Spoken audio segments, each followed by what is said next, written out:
Have you ever walked away from a conversation feeling physically exhausted even though you hadn't done any exercise?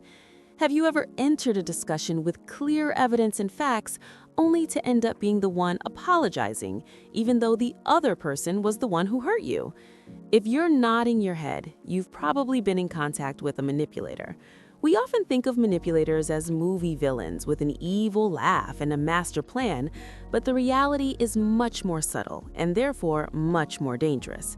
A true manipulator doesn't use force, they use guilt, doubt, and affection as precision weapons. Today, we're going to enter that labyrinth, not to judge from the sidelines, but to understand the inner workings of the clock. We're going to break down what happens in their brain, why they do what they do, and most importantly, how you can regain control of your own reality. Because understanding how they think isn't about agreeing with them, it's about taking away their control.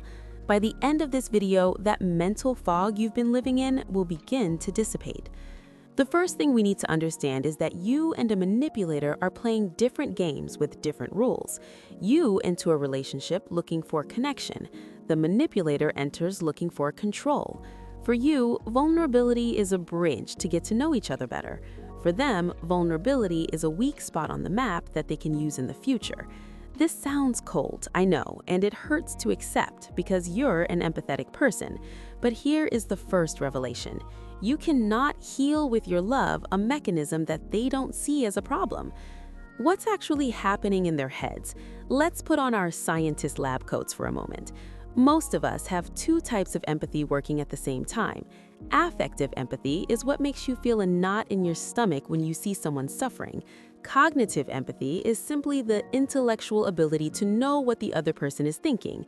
A manipulator usually has super developed cognitive empathy, but very low affective empathy. They're like computer hackers. They don't feel what the server they're attacking feels, but they know every single line of code perfectly. They know which words trigger you. They know which silences make you feel desperate. They understand you perfectly, but your pain doesn't hurt them. Furthermore, in many manipulative profiles, the brain's reward center is activated not by cooperation, but by dominance. When they succeed in making you doubt yourself, their brain receives a hit of dopamine. For them, control is a drug. Their favorite tool is gaslighting. Imagine your mind is a house with lights. The manipulator walks in and turns one off. You say, "Hey, it's dark." And he replies, "What are you talking about? The lights are on. I think you're just tired. You're imagining things." If this happens once, you laugh. If it happens 1,000 times, you stop trusting your own eyes. The biological goal is for your brain to stop trusting its own perception system and start depending on the manipulator system. That is total control. Now that we know how they think, let's see what we do. We're not going to try to change them, we're going to change your response. The first tool is the gray rock method. If the manipulator feeds on your emotional reaction, the solution is to become as boring as a gray rock. Give short answers. "I understand. That's your opinion. Okay." Don't give details, don't explain your reasons. If there's no reaction, the manipulator gets bored and looks for another source of energy. Another technique is the broken record. If they try to deflect the topic to attack you, don't leave your lane. If you claim something and they attack you personally, respond. "That may be true, but today we are talking about this specific point," and repeat it over and over again. Finally, keep a reality log. Write down what was actually said and done. Your past self is your best ally against confusion.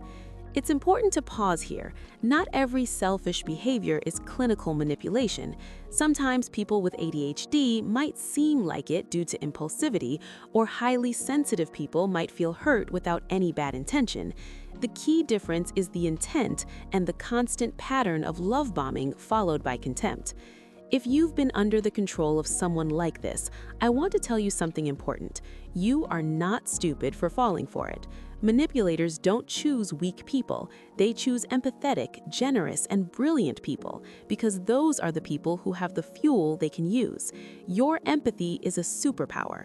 You just gave it to someone who didn't know what to do with it other than to dismantle it. Be kind to yourself.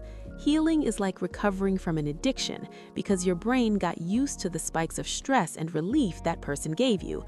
Be patient. Remember, you are not responsible for the happiness of someone who uses your pain to feel powerful. If you feel this video has opened your eyes, I invite you to take a moment to reflect. Is there a gray rock you need to start being today? And if you think this video can help someone who was in that fog today, share it. You could be the sign that person was waiting for to wake up.